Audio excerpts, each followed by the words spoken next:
रामकृष्ण हरी. जळगाव जिल्ह्यामध्ये अत्यंत दुःखद अशी घटना घडलेली. हा व्हिडिओ बघा अगोदर, त्यानंतर आपण याच्यावरती बोलूया.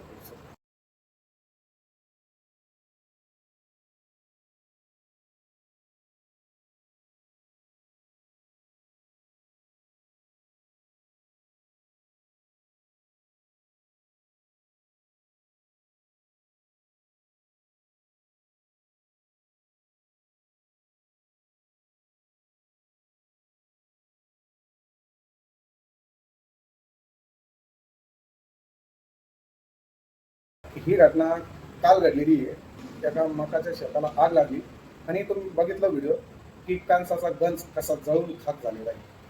म्हणजे शेतकऱ्याला सगळीकडूनच अडचणी आहे. शेती करावं की नाही करावं हाच शेतकऱ्यांपुढं सर्वात मोठा प्रश्न आहे. त्यातल्या त्यात बीज, रासायनिक खतं, औषधं याचा वाढता दर, यातनं शेतकरी आहे ना अक्षरशः तुम्हाला सांगतो की आत्महत्या करताय हो. मार्केटला गेल्यानंतर भाजीपाला जो घेतो त्याचा भाव टाव करतो. करत जाऊ नका. शेतकऱ्याला समजून घ्या.